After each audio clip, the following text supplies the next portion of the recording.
Telephone attend ചെയ്ത sub inspector Prabhakaran wild സണ്ണിന്റെ ശബ്ദം തിരിച്ചറിഞ്ഞു. ഹലോ, ഇൻസ്പെക്ടർ പ്രഭാകരൻ അല്ലേ? അവനോട് എന്തു മറുപടി പറയണമെന്നറിയാതെ സബ് ഇൻസ്പെക്ടർ വിഷമിച്ചു. അദ്ദേഹത്തിന്റെ ശരീരത്തിലെ ഓരോ അണുവും കോപം കൊണ്ട് വിറയ്ക്കുകയായിരുന്നു. വൈൽഡ് സണ്ണിന്റെ പരുക്കൻ ശബ്ദം ഒഴുകിയെത്തുന്ന ടെലിഫോൺ പോലും ഇടിച്ചു തരിപ്പണമാക്കാൻ അദ്ദേഹത്തിന്റെ അന്തരംഗം കൊതിച്ചു. പല്ലുകൾ നേരിച്ചുകൊണ്ട് എന്തു മറുപടി പറയണമെന്നറിയാതെ വിഷമിച്ചു നിൽക്കുമ്പോ വൈൽഡ് സണ്ണിന്റെ ശബ്ദം വീണ്ടും ഒഴുകിയെത്തി. നിങ്ങളെ 2 തവണ ഞാൻ രക്ഷിച്ചത് എന്തിനാണെന്നറിയാമോ? ബ്ലഡി റാസ്കൽ, നിന്റെ അസ്ഥികൾ ഞാൻ ഇടിച്ചു പൊടിയാക്കും. അതുവരെ വാക്കുകൾക്ക് വേണ്ടി പരതിയ സബ് ഇൻസ്പെക്ടറുടെ വായിൽ നിന്നും വെടിപൊട്ടുന്ന ശബ്ദം കേട്ട പോലീസ് സ്റ്റേഷന്റെ ഭിത്തികൾ പോലും പ്രകമ്പനം കൊണ്ടു. ഒന്ന് പതുക്കെ പറയണം സാറേ, ചെവി പൊട്ടിപ്പോകുമല്ലോ. നീയാണോടാ ഐസക് സാറിന് ഭീഷണിക്കത്ത് അയച്ചത്? അതെ, 12-ാം തീയതി ഒരു സമയമുണ്ട്. ഷട്ടപ്പ്, ദേഷ്യപ്പെടണ്ട. ഞാൻ പറഞ്ഞതുപോലെ പ്രവർത്തിക്കും. രമേശൻ നിന്റെ ആരാണ്? ആരുമല്ല.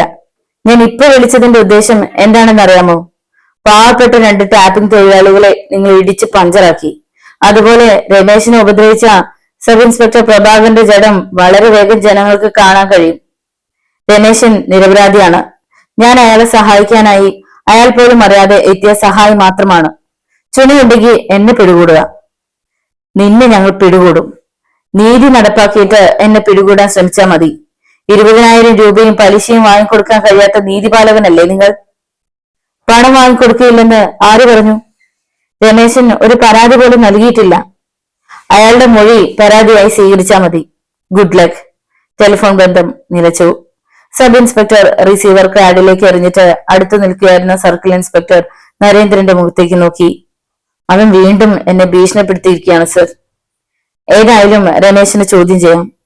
അവർ രമേശിനെ നിർത്തിയിരിക്കുന്ന മുറിയിലേക്ക് കയറി വീണ്ടും കഥകടച്ചു.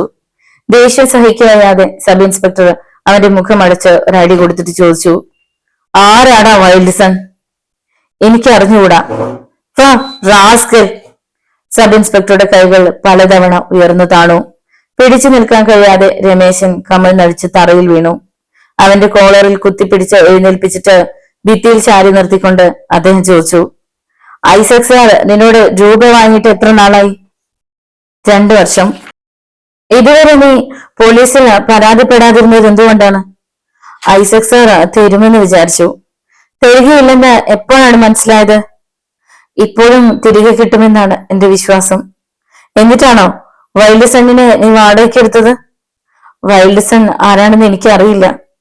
ഐസക് സാറിനോട് പറഞ്ഞിട്ടില്ലേ? സത്യമായിട്ടും പറഞ്ഞിട്ടില്ല. പിന്നെ എന്നെ ആരോ ചതിക്കം ചെയ്ത പണിയായിരിക്കും. അവനെ കൂടുതൽ ചോദ്യം ചെയ്യുന്നത് കൊണ്ട് പ്രയോജനമില്ലെന്ന് സബ് ഇൻസ്പെക്ടർക്ക് തോന്നി. തൊട്ടടുത്ത് നിൽക്കുകയായിരുന്ന സർക്കിൾ ഇൻസ്പെക്ടറുടെ നേർക്ക് അദ്ദേഹം മുഖം തിരിച്ചുകൊണ്ട് ചോദ്യഭാവത്തിൽ നോക്കി. ഇവൻ എവിടെ കിടക്കട്ടെ, സർക്കിൾ ഇൻസ്പെക്ടർ അഭിപ്രായപ്പെട്ടു. സർക്കിളും സബ് ഇൻസ്പെക്ടറും മുറിയിൽ നിന്നും പുറത്തിറങ്ങി. അവർ തിരികെ വന്ന് 2 കസേരകളിലായിരുന്നു. മ്ലാനവതനായിരിക്കുന്ന ഐസക് സാറിനോട് സർക്കിൾ ഇൻസ്പെക്ടർ ചോദിച്ചു, നിങ്ങൾ അവന്റെ പണം മടക്കി കൊടുക്കാൻ തയ്യാറാണോ? ഭീഷണിപ്പെടുത്തിയത് കൊണ്ട് ഇനി കൊടുക്കുകയില്ല. ഏതോ അക്രമി ആവശ്യമില്ലാത്ത പ്രശ്നങ്ങളിൽ തലയിട്ട് ഞങ്ങൾക്ക് തലവേദന ഉണ്ടാക്കുകയാണ്. അവനെ 13-ാം തീയതി പിടികൂടാമല്ലോ. അപ്പോ ഞങ്ങൾ യുദ്ധത്തിന് തയ്യാറാകണം അല്ലേ? ഏതായാലും അജ്ഞാതനായ അവനെ പിടികൂടണമല്ലോ. എങ്കിൽ ഐസക് സാർ പോയിക്കൊള്ളുക. എന്തെങ്കിലും വിശേഷം ഉണ്ടെങ്കിൽ അറിയിക്കാം. ശരി. ഐസക് സാർ പുറത്തേക്ക് ഇറങ്ങി ഒരു ടാക്സിയിൽ കയറിപ്പോയി. അയാൾ പോയി കഴിഞ്ഞപ്പോൾ സർക്കിൾ ഇൻസ്പെക്ടർ പറഞ്ഞു, സത്യത്തിൽ ഇവനെയൊക്കെ വെടിവെച്ച് കൊല്ലേണ്ട കാലം കഴിഞ്ഞിരിക്കുന്നു. പാവപ്പെട്ടവന്റെ 10 സെന്റ് ഭൂമി കിട്ടിയ പണം കൂടി വിനിയോഗിച്ച് മകളെ കല്യാണം കഴിപ്പിച്ച് വിട്ടതിന് ശേഷം പറയുന്നത് കേട്ടില്ലേ? രാഷ്ട്രീയ സ്വാധീനമാണ് അഹങ്കാരത്തിന് പിന്നിൽ പ്രവർത്തിക്കുന്നത്. ഒരു കാര്യം വ്യക്തമാണ്. എന്താണ്? വൈൽഡ് സൺ ആരായാലും അവൻ അസാമാന്യ ധൈര്യശാലിയും ദ്രുതഗതിയിൽ എതിരാളിയെ തറ പറ്റിക്കാൻ കഴിവുള്ളവനുമാണ്. കൊല്ലപ്പെട്ട ഭൂതലിംഗം 1-ാം-തരം കായികാഭ്യാസിയായിരുന്നു. എന്റെ കയ്യിൽ നിന്ന് റിവോൾവർ അടിച്ചു തെറിപ്പിച്ചു കളഞ്ഞത് 1 നിമിഷത്തിന്റെ 10-1 സമയം കൊണ്ടാണ്. പ്രഭാകരൻ പറഞ്ഞു വരുന്നതിന്റെ അർത്ഥം ഐസക് സാറിന്റെ ജീവൻ അപകടത്തിലാണ്. ചിലപ്പോ എന്റെ തൊപ്പിയും. നമുക്കൊരു കാര്യം ചെയ്യാം. 2 മിനിറ്റ് നേരത്തെ ആലോചനയ്ക്ക് ശേഷം സർക്കിൾ ഇൻസ്പെക്ടർ തുടർന്നു. വൈൽഡ് സണ്ണിനെ നിങ്ങൾ കണ്ടിട്ടുണ്ടല്ലോ. അവന്റെ ഒരു ചിത്രം വരയ്ക്കാൻ സമർത്ഥനായ ഒരു ആർട്ടിസ്റ്റിന് കഴിയും. നമുക്ക് ആർട്ടിസ്റ്റിന്റെ സേവനം വളരെ പ്രയോജനപ്പെടും. ശരിയാണ് സർ. പിറ്റേ ദിവസം തന്നെ സബ് ഇൻസ്പെക്ടർ പ്രഭാകരൻ പറഞ്ഞ അടയാളങ്ങൾ വെച്ച് ആർട്ടിസ്റ്റ് ഒരു ചിത്രം വരച്ചു. ചിത്രം കണ്ടു കഴിഞ്ഞപ്പോൾ താനുമായി ഏറ്റുമുട്ടിയ അജ്ഞാതന്റെ രൂപവുമായി വളരെ സാദൃശ്യമുള്ളതായി അദ്ദേഹത്തിന് തോന്നി.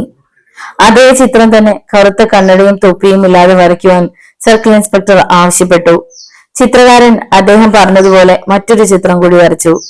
ചിത്രത്തിലേക്ക് വളരെ സമയം സർക്കിൾ ഇൻസ്പെക്ടർ നോക്കിയിരുന്നതിന് ശേഷം അതിന്റെ പ്രിന്റുകൾ എടുക്കാൻ നിർദ്ദേശിച്ചു.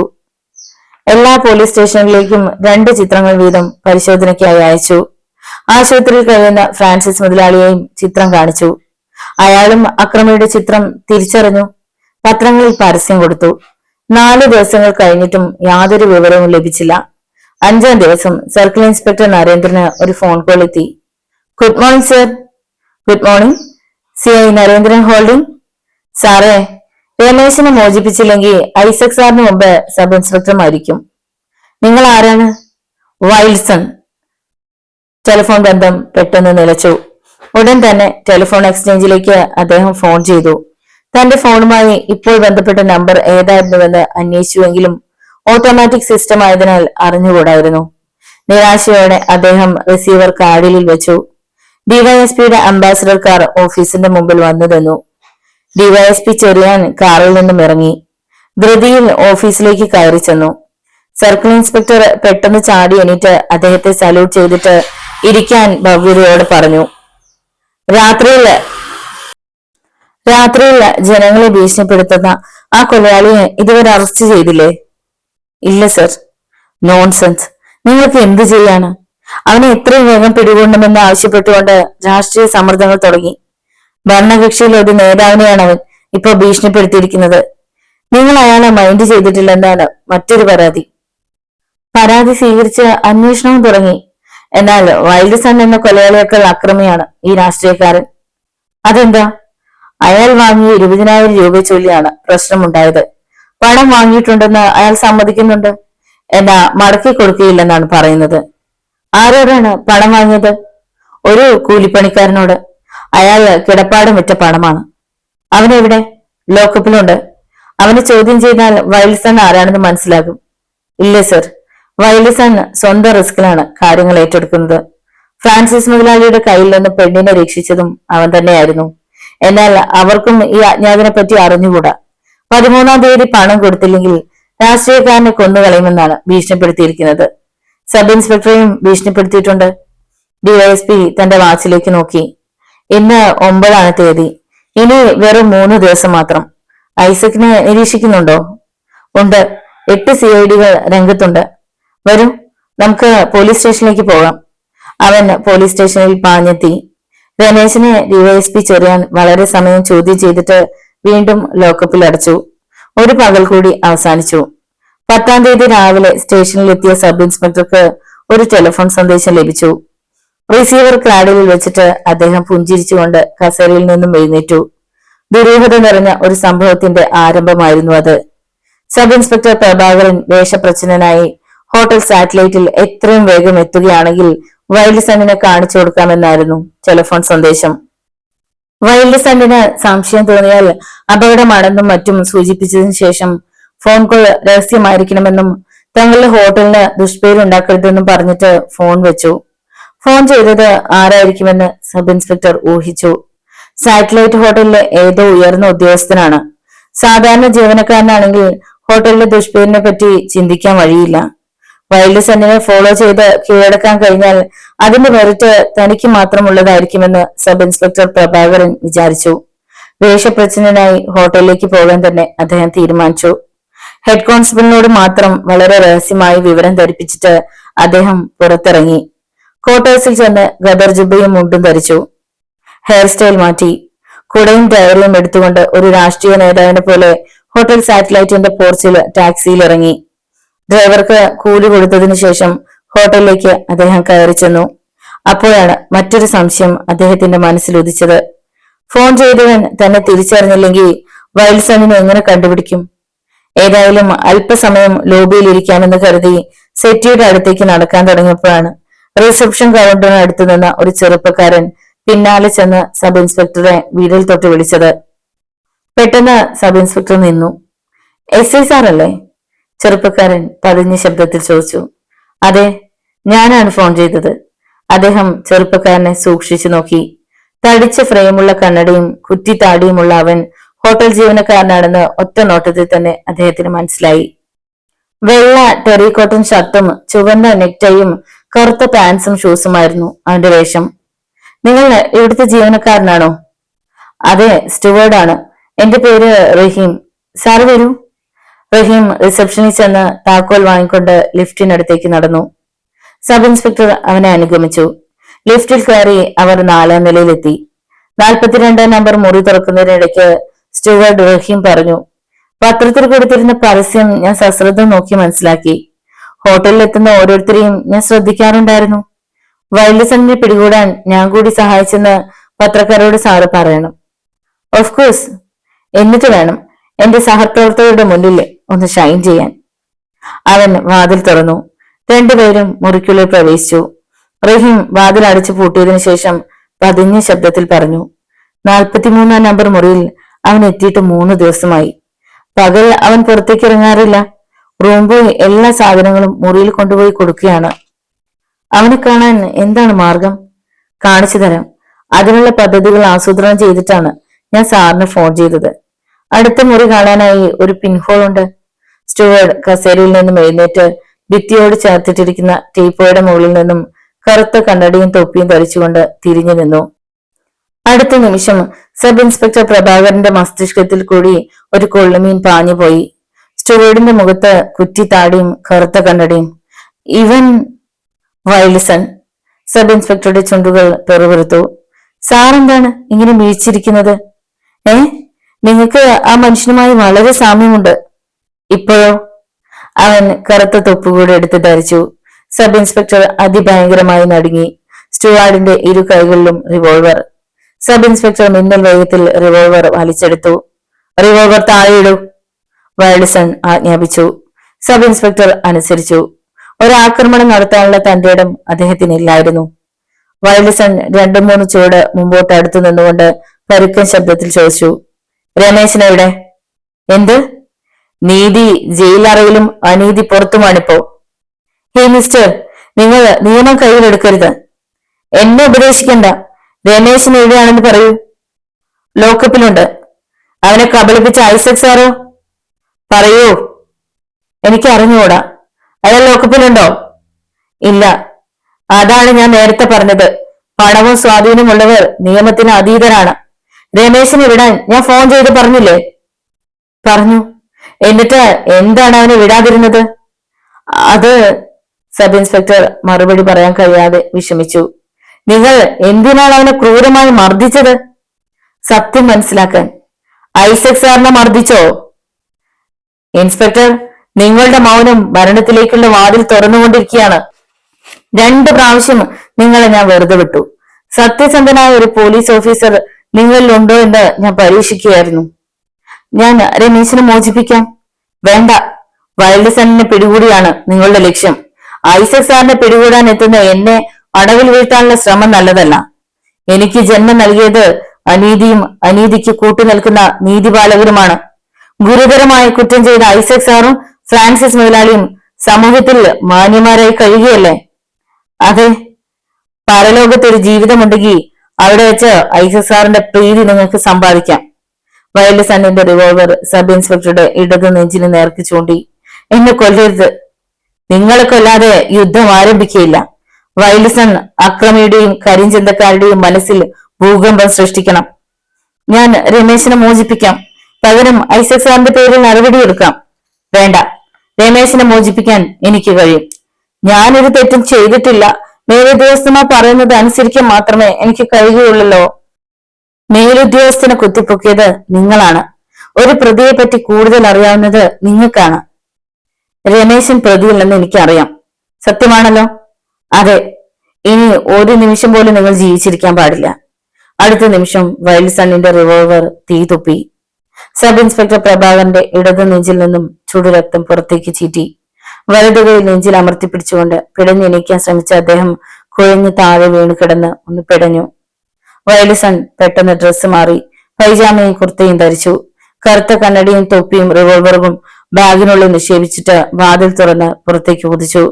അപ്പോഴേക്കും വെടിപൊട്ടുന്ന ശബ്ദം കേട്ടുകൊണ്ട് പലരും 42 നമ്പർ മുറി ലക്ഷ്യമാക്കി ഓടിയെത്തി. മുറിയിൽ നിന്നും ഇറങ്ങി ഓടുന്ന യുവാവിനെ കണ്ടുകൊണ്ട് അവർ വിളിച്ചുകൂവി, അതാ അവൻ പോകുന്നു. 42 നമ്പർ മുറിയിൽ നിന്നാണ് അവൻ ഇറങ്ങി ഓടുന്നത്. പോലീസിൽ വിവരം അറിയിക്കണം. അവർ വിളിച്ചു പറയുന്നത് കേട്ടുകൊണ്ട് ലിഫ്റ്റിനു വേണ്ടി കാത്തു നിൽക്കാതെ സ്റ്റെയർ കേസിലൂടെ താഴേക്ക് ഓടാൻ ഭാവിച്ച വൈൽസൺ അടുത്ത നിമിഷം നടുങ്ങിപ്പോയി. താൻ ഒരു പരസ്യ കമ്പനിയുടെ മോഡലായി എത്തിയതെന്നായിരുന്നു ഹോട്ടൽ റിസപ്ഷനിസ്റ്റിനെ വൈൽസൺ തെറ്റിദ്ധരിപ്പിച്ചിരുന്നത്. മദ്യം വിളമ്പുന്ന ഒരു ഷോട്ട് ഫിലിമിൽ പകർത്തുക എന്നുള്ളതാണ് ആവശ്യമെന്നും പറഞ്ഞാണ് മുറിയിൽ കയറി കരുതിക്കൊണ്ടുവന്ന കറുത്ത പാൻസും വെള്ള ഷർട്ടും നെക്ടൈയും ധരിച്ചത്. Hotel receptionist വൈൽസണിനെ സംശയിച്ചില്ല. വൈൽസൺ റിസപ്ഷനിസ്റ്റുമായി സൗഹൃദം പങ്കിടുകയും ചെയ്തു. എന്നാൽ 42 നമ്പർ മുറിയിൽ വെടിപൊട്ടുന്ന ശബ്ദം കേട്ടുവെന്നറിഞ്ഞ് ലിഫ്റ്റിനായി കാത്തു നിൽക്കാതെ സ്റ്റെയർ കേസിലൂടെ മുകളിലേക്ക് കുതിച്ച റിസപ്ഷനിസ്റ്റിന്റെ മുമ്പിലാണ് വേഷപ്രച്ഛനായി പുറത്തേക്ക് കുതിച്ച വൈൽസൺ ചെന്നുപെട്ടത്. ഒരു നിമിഷം വൈൽസൺ നടുങ്ങിപ്പോയെങ്കിലും അടുത്ത നിമിഷം രണ്ടും കൽപ്പിച്ചുകൊണ്ട് അവൻ റിസപ്ഷനിസ്റ്റിനെ ശക്തിയായി പിടിച്ച് പിന്നോട്ട് തള്ളി. റിസപ്ഷനിസ്റ്റ് മലർന്നടിച്ച് സ്റ്റെയർ കേസിൽ വീണു. അയാളെ പുറത്ത് ചവിട്ടി വൈൽസൺ സ്റ്റെയർ കേസ് വഴി കുതിച്ചു. അവൻ ഗ്രൗണ്ട് ഫ്ലോറിൽ നിന്നും ഒറ്റ കുതിപ്പിന് പുറത്തു ചാടി. പോർച്ചിൽ കിടന്ന ഒരു ടാക്സിയിൽ കയറിയിരുന്നിട്ട് ടാക്സി വേഗം വിടാൻ ഡ്രൈവർക്ക് നിർദ്ദേശം കൊടുത്തു. എന്തു പറ്റി സാറേ? എൻജിൻ സ്റ്റാർട്ട് ചെയ്തുകൊണ്ട് ഡ്രൈവർ ചോദിച്ചു. ഈ ഹോട്ടലിൽ ഒരു കൊലപാതകം നടന്നിരിക്കുന്നു. ഇവിടെ നിൽക്കുന്നവർക്കെല്ലാം അപകടമാണ്. ആരാണ് മരിച്ചത്? ഏതോ വലിയ മനുഷ്യനാണെന്ന് കേട്ടു. വേഗം വണ്ടി വിടൂ. പോലീസ് വന്നാൽ നിങ്ങൾ സ്റ്റേഷനിൽ പോകേണ്ടി വരും. ഡ്രൈവർ വണ്ടി മുമ്പോട്ടെടുത്തു. സിനിമാ തിയേറ്ററിന്റെ ജംഗ്ഷനിൽ എത്തിയപ്പോൾ ഡ്രൈവർ ചോദിച്ചു, എങ്ങോട്ടാണ് പോകേണ്ടത്? നേരെ പോകട്ടെ. 5 കിലോമീറ്റർ ദൂരം പിന്നിട്ട് കഴിഞ്ഞപ്പോൾ ടാക്സി നിർത്താൻ വൈൽസൺ നിർദ്ദേശിച്ചു. ഡ്രൈവർ ടാക്സി നിർത്തി. കൂലി കൊടുത്തിട്ട് അവൻ ഇറങ്ങിപ്പോയി. 42 നമ്പർ മുറിയിൽ മരിച്ചു കിടക്കുന്ന മനുഷ്യൻ ആരാണെന്ന് ആർക്കും മനസ്സിലാക്കാൻ കഴിഞ്ഞില്ല. ഹോട്ടലിൽ നിന്നും ഉടൻ തന്നെ പോലീസ് സ്റ്റേഷനിലേക്ക് ഫോൺ ചെയ്തു. ഫോൺ അറ്റൻഡ് ചെയ്തിട്ട് assistant sub inspector Scaria head കോൺസ്റ്റബിളിനെ വിളിച്ചു. എസ് ഐ സാർ എങ്ങോട്ടാണ് പോയത്? ഒന്നും പറഞ്ഞിട്ടല്ല പോയത്. എന്താണ് സാറേ? ഹോട്ടൽ സാറ്റ്ലൈനിൽ ഒരു കൊലപാതകം നടന്നിരിക്കുന്നു. ഞാൻ 2 പോലീസുകാരോടൊപ്പം അങ്ങോട്ട് പോവുകയാണ്. സാറിനോട് അങ്ങോട്ട് വരാൻ പറയണം. ASIയും 2 പോലീസുകാരും ജീപ്പിൽ കയറിപ്പോയി. ഹോട്ടലിൽ എത്തിയ അദ്ദേഹത്തെ 2 ജീവനക്കാർ അകമ്പടി സേവിച്ചുകൊണ്ട് 42 നമ്പർ മുറിയിലെത്തി. മുറിയിൽ നിർജീവമായി കിടക്കുന്ന ശരീരത്തിലേക്ക് നോക്കിയ SIയും പോലീസുകാരും നടുങ്ങിപ്പോയി. ഉടൻ തന്നെ അവർ സർക്കിൾ ഇൻസ്പെക്ടർ നരേന്ദ്രനെ വിവരമറിയിച്ചു. സർക്കിൾ ഇൻസ്പെക്ടർ നരേന്ദ്രൻ DYSP ചെറിയാന് വയർലെസ് സന്ദേശം നൽകി. അവരും ഹോട്ടലിൽ പാഞ്ഞെത്തി.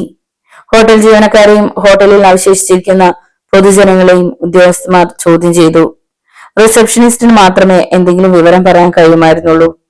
ഹോട്ടലിൽ നിന്നും ഒരാൾ ഓടിക്കിതച്ചെത്തി ടാക്സിയിൽ കയറിപ്പോയ വിവരം വാച്ച്മാൻ പറഞ്ഞു. ടാക്സിയുടെ നമ്പർ അറിയാമോ? തിടുക്കത്തിൽ സർക്കിൾ ഇൻസ്പെക്ടർ ചോദിച്ചു. വാച്ച്മാൻ ടാക്സിയുടെ നമ്പർ കൊടുത്തു. SIയെ മാസ്റ്റർ തയ്യാറാക്കാൻ ഏൽപ്പിച്ചിട്ട് സർക്കിൾ ഇൻസ്പെക്ടറും DYSPയും 2 വാഹനങ്ങളിൽ കുതിച്ചു. അരമണിക്കൂർ കഴിഞ്ഞപ്പോൾ അക്രമിയെയും കൊണ്ട് കടന്നു കളഞ്ഞ ടാക്സി ഡ്രൈവറെ DYSP ചെറിയാൻ കണ്ടുപിടിച്ചു. ഡ്രൈവറെ ചോദ്യം ചെയ്തു. കൂടുതൽ പോലീസ് സന്നാഹത്തോടെ വൈൽസൺ ടാക്സിയിൽ ഇറങ്ങിയ പ്രദേശം മുഴുവൻ പോലീസുകാർ വളഞ്ഞു. വലിയ പോലീസ് വലയം ക്രമേണ ചുരുങ്ങി വന്നു. അവസാനം അവർ മുഖത്തോട് മുഖം നോക്കി കണ്ണുമിഴിച്ചു. അക്രമി വളരെ വിദഗ്ധമായി രക്ഷപ്പെട്ടിരിക്കുന്നു. അവൻ ആരായിരിക്കുമെന്ന് പോലീസ് വകുപ്പിന് ഊഹമുണ്ടായിരുന്നു. വൈൽസൺ. സബ് ഇൻസ്പെക്ടർ ഭീഷണിപ്പെടുത്തിയിരുന്നത് അവനായിരുന്നു. SI പ്രഭാകരന്റെ പക്കൽ നിന്നും തട്ടിയെടുത്ത 3ാമത്തെ റിവോൾവർ ഉൾപ്പെടെ 4 റിവോൾവറുകൾ ഇപ്പോൾ അവന്റെ പക്കലുണ്ട്. വൈൽസൺ നിസ്സാര മനുഷ്യനായിരിക്കില്ല. ഉഗ്രവാദികളെക്കാൾ ഭീകരൻ, അസാമാന്യ ബുദ്ധിശാലി, ഹെർക്കുലീസിനേക്കാൾ കായിക ബലമുള്ളവൻ, ഉറച്ച മനസ്സിന്റെ ഉടമ. വളരെ വേഗം വൈൽസൺ ബ്ലാക്ക് ലിസ്റ്റിൽ സ്ഥാനം പിടിച്ചു. എന്ത് വില കൊടുത്തും അവനെ കസ്റ്റഡിയിൽ എടുക്കണം. വൈൽസണിനെ പറ്റി എന്തെങ്കിലും സൂചന ലഭിക്കുമെന്ന പ്രതീക്ഷയോടെ ലോക്കപ്പിൽ കിടക്കുന്ന രമേശിന്റെ നേർക്ക് ശിലായുഗ രീതിയിലുള്ള മർദ്ദനമുഴകൾ അഴിച്ചുവിട്ടു. ആശുപത്രിയിൽ നിന്ന് ഡിസ്ചാർജ് ചെയ്തു കഴിഞ്ഞിരുന്ന ഷൈബിയെയും കുഞ്ഞുമോനെയും രാജുവിനെയും വീണ്ടും കസ്റ്റഡിയിലെടുത്ത് ചോദ്യം ചെയ്തു. ഫലം നിരാശ മാത്രം. പോലീസ് ഉദ്യോഗസ്ഥന്മാർ രാത്രി 10 മണി കഴിയുന്നതുവരെ കൂടിയാലോചന നടത്തി. അവസാനം അവർ ഒരു തീരുമാനത്തിൽ എത്തിച്ചേർന്നു. രമേശനെ മോചിപ്പിക്കണ്ട. 13-ാം തീയതി ഐസക് സാറിനോട് പ്രതികാരം ചോദിക്കാൻ വൈൽസൺ തീർച്ചയായും എത്തും. അന്ന് അവനെ അടവിൽ വീഴ്ത്താം. ഡിവൈഎസ്പിയുടെ നേതൃത്വത്തിൽ പദ്ധതികൾ ആസൂത്രണം ചെയ്തു. ഇനി വെറും 2 ദിവസം കൂടെ കാത്തിരുന്നാൽ മതിയല്ലോ. ഐസക് സാറിന്റെ വീടിനുള്ളിൽ സർക്കിൾ ഇൻസ്പെക്ടർ നരേന്ദ്രനും സമർത്ഥരായ 2 സബ് ഇൻസ്പെക്ടറും അന്ന് തന്നെ താവളമടിച്ചു. അക്രമി വീടിനുള്ളിലേക്ക് നുഴഞ്ഞു കയറാൻ സാധ്യതയുള്ള എല്ലാ പഴുതുകളും അവർ കണ്ടുപിടിച്ചു. 13-ാം തീയതി സന്ധ്യ കഴിഞ്ഞതോടെ ഡിവൈഎസ്പി ചെറിയാനും അവിടെ എത്തിച്ചേർന്നു. ഡിവൈഎസ്പിയുടെ നിർദ്ദേശപ്രകാരം 40ഓളം പോലീസുകാർ പുരയിടത്തിന്റെ പല ഭാഗങ്ങളിലും വീടിന്റെ നിർദ്ദിഷ്ട ഭാഗങ്ങളിലും ജാഗ്രതയോടെ പതിയിരുന്നു. രാത്രി 11 മണിയായി. അനർഘ നിമിഷങ്ങൾ കൊഴിഞ്ഞു വീണുകൊണ്ടിരുന്നു. രാത്രിയുടെ നിശബ്ദതയെ ഭഞ്ജിച്ചുകൊണ്ട് വൃക്ഷക്കൊമ്പിലിരുന്ന് രാപ്പക്ഷി ഉറക്കെ 2-3 പ്രാവശ്യം നീട്ടിക്കൂവി. പെട്ടെന്നാണ് അത് സംഭവിച്ചത്. പുരയിടത്തിൽ കൂടി പോലീസുകാർ ഇരിക്കുന്ന ഭാഗത്തേക്ക് ആരോ പാത്തു വരുന്നു. അടുത്ത നിമിഷം പല ഭാഗങ്ങളിൽ നിന്നും ടോർച്ചുകൾ ഒരേ പോയിന്റിലേക്ക് തെളിഞ്ഞു. അതൊരു നായയായിരുന്നു. ടോർച്ചിന്റെ പ്രകാശം 4 വശത്തു നിന്നും നിർഗളിക്കുന്നത് കണ്ടപ്പോ നായ ഉറക്കെ കുരയ്ക്കാൻ തുടങ്ങി. ഒരു പോലീസുകാരൻ കല്ലെടുത്ത് നായയെ എറിഞ്ഞു. ഓടിപ്പോകുന്നതിന് പകരം നായ പൂർവാധികം ശക്തിയോടെ കുരയ്ക്കുകയാണ് ചെയ്തത്. വീടിനുള്ളിൽ നിന്നും സർക്കിൾ ഇൻസ്പെക്ടറും 2-3 പോലീസുകാരും മുറ്റത്തിറങ്ങി. മുറ്റത്ത് നിഴൽ കണ്ടുകൊണ്ട് ഒരു പോലീസുകാരൻ ശബ്ദമുണ്ടാക്കാതെ നടന്ന് സർക്കിൾ ഇൻസ്പെക്ടറുടെ അടുത്തെത്തി. സർ, പോലീസുകാരൻ പതിഞ്ഞ ശബ്ദത്തിൽ വിളിച്ചു. എന്താണ്? ഞാനും രാഘവപിള്ളയും ഇരുന്നതിന്റെ പടിഞ്ഞാറ് വശത്തുകൂടി ആരോ ഇഴഞ്ഞു നീങ്ങുന്നതായി തോന്നി. രാഘവപിള്ള എവിടെ? അവിടെ തന്നെ ഇരിക്കുകയാണ്. നിങ്ങളുടെ സ്ഥാനം അക്രമി മനസ്സിലാക്കിയിട്ടുണ്ടോ? ഇല്ല. സർക്കിൾ ഇൻസ്പെക്ടർ പെട്ടെന്ന് വീടിനുള്ളിലേക്ക് കയറി. പതിഞ്ഞ ശബ്ദത്തിൽ ഡിവൈഎസ്പിയുമായി അദ്ദേഹം സംസാരിച്ചു. വീട്ടുവളപ്പിൽ നിൽക്കുന്നവർ ജാഗ്രത പാലിക്കാൻ അദ്ദേഹം നിർദ്ദേശം നൽകി. വളരെ സമയം കാത്തിരുന്നിട്ടും പ്രതീക്ഷിച്ചതുപോലെ ഒന്നും സംഭവിച്ചില്ല. അവൻ തിരികെ പോയി കാണും.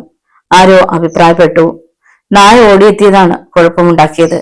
4 വശത്തു നിന്ന് ടോർച്ച് തെളിച്ചത് ദൂരെ ഇരുന്നുകൊണ്ട് അവൻ കണ്ടു കാണും. അഭിപ്രായങ്ങൾ പലതും ഉണ്ടായി. വെളുപ്പിന് 4 മണിവരെ പോലീസ് ഉദ്യോഗസ്ഥന്മാരും ഐസക് സാറും കുടുംബവും ഉറക്കമൊഴിച്ചിരുന്നു. കിഴക്ക് വെള്ള കയറിയപ്പോൾ വെറുതെ ഉറക്കമൊഴിച്ചതുള്ള വിഷമമായിരുന്നു പലർക്കും ഉണ്ടായിരുന്നത്. 2 പോലീസുകാരെ വീടിന് കാവൽ നിർത്തിയിട്ട് ബാക്കി എല്ലാവരും പോയി. 2 പോലീസുകാരും വരാന്തയിൽ കിടന്ന കസേരയിൽ ചാരിയിരുന്നു. ഐസക് സാറിന്റെ ഭാര്യയോട് കാപ്പിയിടാൻ പറഞ്ഞിട്ട് ഒരു പോലീസുകാരൻ തുടർന്നു. സമയവും തീയതിയും പറഞ്ഞിട്ട് പണി നടത്തുന്നവർ പണ്ടുണ്ടായിരുന്നു. ഇന്ന് സിനിമയിൽ മാത്രമാണ് അത്തരം രംഗങ്ങളുള്ളത്. സബ് ഇൻസ്പെക്ടറെ കൊന്നിട്ട് അവൻ ജീവനും കൊണ്ട് എങ്ങോട്ടെങ്കിലും പോയി കാണും. അവൻ വരികയില്ലെന്ന് എനിക്കും അറിയാമായിരുന്നു. ജീവനിൽ കൊതിയുള്ളവൻ തീയതി പ്രഖ്യാപിച്ചിട്ട് ഇങ്ങോട്ട് കയറി വരുമോ? നമ്മുടെ ശ്രദ്ധ തിരിച്ചുവിടാനുള്ള അടവായിരുന്നു. എല്ലാവരും ഇവിടെ ചടഞ്ഞുകൂടിയിരുന്നു. അവൻ എത്തേണ്ട സ്ഥാനത്ത് എത്തിക്കാണും. കറക്റ്റ്. പോലീസുകാർ 2 പേരും കസേരയിൽ ചാരിക്കിടന്ന് വാചകമടിക്കുമ്പോൾ ഡ്രോയിങ് റൂമിലെ സെറ്റിയുടെ ഒരു കീഴിൽ നിന്നും ഒരു പോലീസുകാരൻ ഇഴഞ്ഞ് കാർപ്പറ്റിന്റെ മുകളിലെത്തി. എഴുന്നേറ്റ് 4 വശത്തേക്ക് നോക്കിയിട്ട് വരാന്തയിലേക്കുള്ള കഥ അടച്ചതിന് ശേഷം ഐസക് സാറും മകളും ഇരുന്ന കിടക്കമുറിയിൽ പാഞ്ഞെത്തി. പോലീസുകാരൻ ധൃതിയിൽ മുറിയുടെ വാതിലുകൾ 2ഉം അടച്ച് കുറ്റിയിട്ടു. എന്തുപറ്റി? ബെഡിൽ നിന്നും ചാടി എണീറ്റുകൊണ്ട് ഐസക് സാർ ചോദിച്ചു. ഭയപ്പെടേണ്ട, ഒരു കാര്യം പറയാൻ വേണ്ടിയാണ് വാതിലടച്ചത്. സൗമ്യതയോടെ മറുപടി പറഞ്ഞിട്ട് പോലീസുകാരൻ ഗർഭിണിയായ യുവതിയെ ചൂണ്ടിക്കൊണ്ട് ചോദിച്ചു. സാറിന്റെ മകളാണല്ലേ? അതെ, ആദ്യ പ്രസവത്തിന് കൊണ്ടുവന്നതാണ്. വൈൽഡ് സണ്ണിന്റെ ഭീഷണി കത്തി കിട്ടിയപ്പോ ഇവളെ ഭർത്താവിന്റെ വീട്ടിൽ കൊണ്ടുവിടാമെന്ന് ഞാൻ വിചാരിച്ചു. എന്നിട്ട് ഇവ സമ്മതിച്ചില്ല. മരിക്കുകയാണെങ്കിൽ മരിക്കട്ടെ എന്നായിരുന്നു ഇവളുടെ അഭിപ്രായം. അപ്പോ മകള് സാറിനെ പോലെ ധൈര്യശാലിയാണല്ലോ. കൊള്ളാം, ഇവൾ എന്റെ മകളല്ലേ? രാഷ്ട്രീയ പ്രവർത്തകനായ എന്റെ ജീവിതം തന്നെ ഭീഷണിയെ വെല്ലുവിളിച്ചുകൊണ്ടുള്ളതാണ്. ഇതെല്ലാം കണ്ടും കേട്ടുമല്ലേ അവളും വരുന്നത്. ഇന്നലെ രാത്രിയെങ്കിലും ഈ ആഭരണങ്ങൾ ഊരി വെക്കേണ്ടതായിരുന്നു. ഡ്യൂപ്ലിക്കേറ്റ് ആണോ? ഏയ്, സ്വർണം തന്നെ. ഇനി ഞാൻ പറയുന്നത് ശ്രദ്ധിച്ച് കേട്ടുകൊള്ളണം. മുഖവര പറഞ്ഞിട്ട് മിന്നൽ വേഗത്തിൽ പോലീസുകാരൻ ഉടുപ്പിനുള്ളിൽ കയറിയിട്ട് ഒരു റിവോൾവർ വലിച്ചെടുത്ത് യുവതിയുടെ നേർക്ക് ചൂണ്ടിക്കൊണ്ട് പരുക്കൻ സ്വരത്തിൽ പറഞ്ഞു. രമേശിന്റെ 20,000 രൂപയും പലിശയും എടുക്കൂ. ഐസക് സർ ഞെട്ടി. നിലവിളിക്കാൻ തുടങ്ങിയ യുവതിയുടെ വായ് പോലീസുകാരെ മിന്നൽ വേഗത്തിൽ പൊത്തിപ്പിടിച്ചുകൊണ്ട് തുടർന്നു. ഞാനാണ് വൈൽഡ് സൺ. ബഹളമുണ്ടാക്കിയ അമ്മയാകാൻ കൊതിക്കുന്ന നിങ്ങളുടെ മകളും മരിക്കേണ്ടി വരും. ഭയം നിറഞ്ഞ കണ്ണുകളോടെ ഐസക് സർ പ്രച്ഛന്നനായി നിൽക്കുന്ന വൈൽഡ് സണ്ണിന്റെ മുഖത്തേക്ക് നോക്കി. ദൈവത്തെ ഓർത്ത് ഞങ്ങളെ ഉപദ്രവിക്കരുത്. എനിക്ക് സംസാരിച്ചു നിൽക്കാൻ സമയമില്ല. വേഗം പണം തരൂ. എന്റെ കയ്യിൽ പണമില്ല. ഐസക് സർ പറഞ്ഞു തീർന്ന ഉടനെ യുവതിയുടെ കഴുത്തിൽ കിടന്ന ആഭരണങ്ങൾ വൈൽസൺ പൊട്ടിച്ചെടുത്ത് പാൻസിന്റെ കീശയിൽ വെച്ചിട്ട് പറഞ്ഞു, നിങ്ങൾക്കും പോലീസുകാർക്കും എന്നെ ഒരു ചുക്കും ചെയ്യാൻ കഴിയില്ല. ഇനി മരിക്കാൻ തയ്യാറായിക്കൊള്ളൂ. നിങ്ങൾക്ക് ജീവിക്കണമെന്ന് ആഗ്രഹമില്ല. സ്വന്തം മകളെ ജീവിക്കാൻ അനുവദിക്കുമില്ല. അവളുടെ ഗർഭസ്ഥ ശിശു ഈ കപട ലോകം കാണണ്ട എന്ന് വിചാരിച്ചത് ഒരു രീതിയിൽ വളരെ നല്ലതായിപ്പോയി. വൈൽസൺ തന്റെ റിവോൾവർ യുവതിയുടെ നിറവയറിന്റെ മുകളിൽ അമർത്തിയിട്ട് അവളുടെ കണ്ണുകളിലേക്ക് നോക്കി. പപ്പ, മരവിച്ച ശബ്ദം അവളുടെ നാവിൽ നിന്നും ഉതിർന്നു വീണു. എന്നെ രക്ഷിക്കൂ. പണമാണ് പെങ്ങളെ വലുത്. പപ്പയോട് യാചിച്ച് ഫലമില്ല. പപ്പ, മരവിച്ചിരുന്ന ഐസക് സർ വൈൽസണിനെ തറപ്പിച്ചു നോക്കിയിട്ട് മുഖത്ത് ദയനീയത വരുത്തിക്കൊണ്ട് പറഞ്ഞു, എന്റെ പക്കൽ 20,000 രൂപയില്ല. എത്രയുണ്ട്? അറിഞ്ഞുകൂടാ. ഉള്ളതെടുക്കൂ. ഐസക് സർ സാവധാനം എഴുന്നേറ്റ് അലമാര തുറന്നു. അപ്പോൾ അയാളുടെ ഭാര്യ കതകിൽ മുട്ടി. അപകടം മനസ്സിലാക്കിയ വൈൽസൺ യുവതിയോട് താൻ ഡ്രസ്സ് മാറുകയാണെന്ന് അമ്മയോട് വിളിച്ചു പറയാൻ ആവശ്യപ്പെട്ടു. അവൾ അനുസരിച്ചു. നിനക്ക് കാപ്പി വേണ്ടടി? അവർ ചോദിച്ചു. ഞാൻ അങ്ങോട്ട് വരാം. പപ്പ എവിടെ?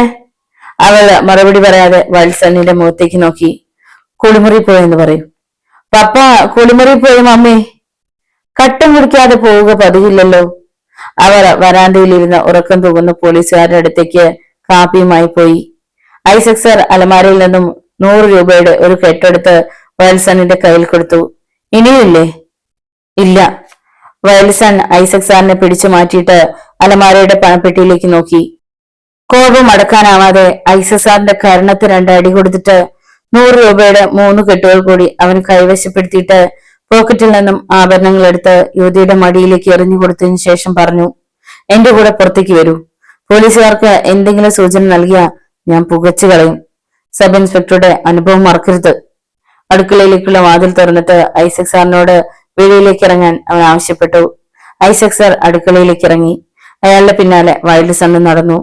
പോലീസുകാരനും തന്റെ ഭർത്താവും മകളുടെ മുറിയിൽ നിന്ന് ഇറങ്ങി വരുന്നത് കണ്ടപ്പോൾ ആ സ്ത്രീക്ക് വല്ലാത്ത അത്ഭുതം തോന്നി. നിങ്ങൾ കുളിമുറിയിലാണെന്നാണല്ലോ പെണ്ണ് പറഞ്ഞത്. ഇവർ 3 പേരുണ്ടായിരുന്നോ? കാപ്പി കിട്ടിയില്ലേ? ഇപ്പൊ വേണ്ട, വൈൽസൺ പ്രസന്നതയോടെ പറഞ്ഞു. അവർ അടുക്കള വഴി പുറത്തിറങ്ങി. 2 ഫർലോങ് ദൂരം ഐസക് സാറിനെ വൈൽസൺ കൂട്ടിക്കൊണ്ടുപോയി. സുരക്ഷിത സ്ഥാനത്ത് എത്തിയെന്ന് ബോധ്യമായപ്പോൾ അവൻ പറഞ്ഞു, ഇനിയും ആരെയും കബളിപ്പിക്കരുത്, പിടിച്ചു പറിക്കരുത്. രാഷ്ട്രീയ പ്രവർത്തനം കൊണ്ട് സ്വന്തം കീശ വെറുപ്പിക്കാതെ നാട്ടുകാർക്കും പ്രയോജനകരമായ കാര്യങ്ങൾ ചെയ്യണം. മനസ്സിലായോ? കുരങ്ങനെ പോലെ ഐസക് സർ തലകുലുക്കി സമ്മതിച്ചു. രമേശിനെ ലോക്കപ്പിൽ നിന്ന് മോചിപ്പിക്കാൻ പോലീസ് ഉദ്യോഗസ്ഥന്മാരോട് പറയണം. അവനെ ഉടൻ മോചിപ്പിച്ചില്ലെങ്കിൽ നിങ്ങളെ സത്യമായി ഞാൻ കൊന്നുകളയും. ഐസക് സർ വീണ്ടും തലകുലുക്കി. ഇനി പോയിക്കോളൂ. അത് കേൾക്കേണ്ട താമസം ഐസക് സാർ ജീവനും കൊണ്ട് ഓടി. കിതച്ചുകൊണ്ടാണ് അയാൾ വീട്ടുമുറ്റത്തെത്തിയത്. വരാന്തയിൽ ഇറന്ന് ഉറക്കം തൂങ്ങുന്ന പോലീസുകാരെ കണ്ടപ്പോൾ ഐസക് സാറിന് കലി കയറി. കസേരയിൽ ചാരി വെച്ചിരിക്കുന്ന തോക്കെടുത്ത് രണ്ടിനെയും പുകച്ചു കളയണമെന്ന് വരെ അയാൾക്ക് തോന്നിപ്പോയി. വരാന്തയിൽ കയറി ഒരു പോലീസുകാരന്റെ തലയ്ക്ക് തട്ടിക്കൊണ്ട് അയാൾ സമനില തെറ്റിയവനെ പോലെ അലറി, കഴുതകളെ, എടാ വിഡ്ഢികളെ! എന്താ സാറേ, നിങ്ങൾക്ക് ഭ്രാന്താണോ? ആണടാ, ഭ്രാന്താണ്. നീയൊക്കെ എന്തിനാടാ കാക്കിയിട്ടുകൊണ്ട് നടക്കുന്നത്? സാറ് സൂക്ഷിച്ച് സംസാരിക്കണം, അല്ലെങ്കിൽ നീ എന്ത് ചെയ്യുമടാ? കോപം അടക്കാനാവാതെ ഐസക് സാർ കൈവീശി പോലീസുകാരന്റെ കരണത്ത് ഒരടി കൊടുത്തു. ക്ഷുഭിതനായ മറ്റൊരു പോലീസുകാരൻ എഴുന്നേറ്റ് ഐസക് സാറിന്റെ കഴുത്തിന് കുത്തിപ്പിടിച്ചുകൊണ്ട് മുഖത്തും നെഞ്ചിലുമായി 4-5 ഇടി കൊടുത്തിട്ട് പിന്നോട്ട് പിടിച്ച് തള്ളിക്കൊണ്ട് അലറി, കള്ള റാസ്കൽ! രാഷ്ട്രീയ സ്വാധീനമുണ്ടെന്ന് വിചാരിച്ച് ഞങ്ങളെ തല്ലാനും തുടങ്ങിയോ? ഇന്ന് ഞാൻ കൊന്നുകളയും. പോലീസുകാരൻ വീണ്ടും മുമ്പോട്ട് ചെന്ന് അയാളെ ചവിട്ടാനായി കാലുയർത്തിയപ്പോഴേക്കും അടുക്കളയിൽ നിന്ന് പാഞ്ഞെത്തി ഐസക് സാറിന്റെ ഭാര്യ പോലീസുകാരന്റെ കാലിൽ കെട്ടിപ്പിടിച്ചുകൊണ്ട് ഞാൻ അപേക്ഷിച്ചു, പൊന്നു സാറ്, എന്റെ ഭർത്താവിനെ കൊല്ലരുത്. ചീ, മാറി നിൽക്കൂ. പോലീസുകാരൻ അവരെ കുടഞ്ഞെറിഞ്ഞിട്ട് ഐസക് സാറിന്റെ കഴുത്തിൽ കുത്തിപ്പിടിച്ച് എഴുന്നേൽപ്പിച്ചുകൊണ്ട് ചോദിച്ചു, എന്തിനാണ് ഞങ്ങളെ കൈയേറ്റം ചെയ്തത്? വൈൽസൺ എന്റെ രൂപയും ആഭരണങ്ങളും കൊണ്ട് കടന്നു കളഞ്ഞു. എപ്പോ? 2 പോലീസുകാരും അതിഭയങ്കരമായി ഞെട്ടി. ഇപ്പോ തോക്കിമുറിയിൽ അവൻ എന്നെ 2 ഫർലോങ് ദൂരം കൊണ്ടുപോയി. നിങ്ങൾ എന്താണ് ഈ പറയുന്നത്? ഇവിടെ എപ്പോഴാണ് വൈൽസൺ വന്നത്? പോലീസ് വേഷത്തിലാണ് അവൻ എന്റെ മുറിയിൽ കയറി വന്നത്. എന്റെ മകളെയും അവൻ ഭീഷണിപ്പെടുത്തി. എന്റെ കർത്താവേ! ഐസക് സാറിന്റെ ഭാര്യ മുറിക്കുള്ളിലേക്ക് ഓടിക്കയറി. അവരുടെ പിന്നാലെ പോലീസുകാരും ഐസക് സാറും മുറിയിൽ പ്രവേശിച്ചു. കിടക്കയിൽ ബോധം നശിച്ചു കിടക്കുന്ന മകളെ അവരെല്ലാം ചേർന്ന് ഉണർത്താൻ ശ്രമിച്ചെങ്കിലും വിജയിച്ചില്ല. ആ സ്ത്രീ ഉറക്കെ നിലവിളിക്കാൻ തുടങ്ങി. ഉടൻ തന്നെ ഒരു പോലീസുകാരൻ വണ്ടി വിളിക്കാനായി ഓടി. തറയിൽ കിടന്ന ആഭരണങ്ങൾ പോലീസുകാരൻ എടുത്ത് ജീവച്ചാവം പോലെ നിൽക്കുന്ന ഐസക് സാറിന്റെ കയ്യിൽ കൊടുത്തിട്ട് പറഞ്ഞു, സാറ് ഭയപ്പെടണ്ട, അവന്റെ തന്തയെ ഞങ്ങൾ പിടിക്കും. പോലീസുകാർ വീടും പരിസരവും ഓടി നടന്ന് പരിശോധിച്ചിട്ട് തിരികെ മുറിയിലെത്തി. എങ്ങനെയാണ് സാറേ അവൻ അകത്ത് കിടന്നത്? എനിക്ക് അറിഞ്ഞൂടാ. ടാക്സിയുടെ ഹോൺ കേട്ട ഉടനെ അവർ പെണ്ണിനെ എടുത്തുകൊണ്ട് മുറ്റത്തേക്ക് ഇറങ്ങി. നിമിഷ നേരം കൊണ്ട് അവരെ ടാക്സിയിൽ കയറ്റിവിട്ടതിനു ശേഷം ഒരു പോലീസുകാരൻ വീടിന് കാവൽ നിന്നു. അരമണിക്കൂർ കഴിഞ്ഞപ്പോൾ അതേ ടാക്സിയിൽ തന്നെ സർക്കിൾ ഇൻസ്പെക്ടർ നരേന്ദ്രനും അഡീഷണൽ സബ് ഇൻസ്പെക്ടർ സക്രിയയും ഐസക് സാറിന്റെ വീട്ടിൽ പാഞ്ഞെത്തി. ജീവച്ചാവം പോലെ നിന്ന ഐസക് സാർ ഏതാനും നിമിഷങ്ങൾക്ക് ശേഷം സംഭവിച്ചതെല്ലാം വള്ളിപുള്ളി തെറ്റാതെ വിശദീകരിച്ചു. എല്ലാം കേട്ടുകഴിഞ്ഞപ്പോൾ അടുത്തു നിന്ന പോലീസുകാരനോട് സർക്കിൾ ഇൻസ്പെക്ടർ ചോദിച്ചു, വൈൽസൺ എത്തിയിട്ടുണ്ടെന്ന് കഴിഞ്ഞ രാത്രിയിൽ എന്നോട് വന്ന് പറഞ്ഞത് ആരായിരുന്നു? അറിഞ്ഞുകൂടാ. രാഘവപിള്ള എന്ന പേരുള്ള പോലീസുകാരന്റെ കൂടെ ഉണ്ടായിരുന്നത് ആരായിരുന്നു? നമ്മുടെ സ്റ്റേഷനിൽ രാഘവപിള്ള എന്ന പേരുള്ള പോലീസുകാരനില്ല സർ. ഉണ്ടടോ, ഞാൻ കൊണ്ടുവന്ന പോലീസുകാരിൽ ഒരുവന്റെ പേര് രാഘവപിള്ള എന്നായിരുന്നു. വളരെ വേഗം അവർ രാഘവപിള്ളയുമായി സമ്പർക്കം പുലർത്തി. രാഘവപിള്ളയോടൊപ്പം ഉണ്ടായിരുന്നത് പൗലോസ് എന്ന പേരുള്ള പോലീസുകാരനായിരുന്നുവെന്ന് രാഘവപിള്ള പറഞ്ഞു. പൗലോസിനെ എല്ലാവർക്കും അറിയാം. അയാൾ ഈ സ്റ്റേഷനിലെ പോലീസുകാരനാണ്. ഒരു മാസത്തെ മെഡിക്കൽ ലീവിൽ വീട്ടിൽ വിശ്രമിക്കുകയായിരുന്നു. സർക്കിൾ ഇൻസ്പെക്ടർ ഉടൻ തന്നെ പൗലോസിന്റെ വീട് ലക്ഷ്യമാക്കി കുതിച്ചു. ഈ സമയം കൊണ്ട് വൈൽസൺ തന്റെ അടുത്ത ഇരയെ കണ്ടെത്തി കഴിഞ്ഞിരുന്നു. നോവലിന്റെ തുടർന്നുള്ള ഭാഗങ്ങൾ കേൾക്കുന്നതിന് വേണ്ടി ചാനൽ സബ്സ്ക്രൈബ് ചെയ്യുക. നിങ്ങളുടെ വിലയേറിയ അഭിപ്രായങ്ങളും നിർദ്ദേശങ്ങളും കമന്റ് ബോക്സിൽ രേഖപ്പെടുത്തുക. വീഡിയോ ഇഷ്ടമായാൽ ഒന്ന് ലൈക്ക് ചെയ്ത് ഷെയർ ചെയ്ത് സബ്സ്ക്രൈബ് ചെയ്ത് സപ്പോർട്ട് ചെയ്യുക. നന്ദി. വീണ്ടും കാണാം.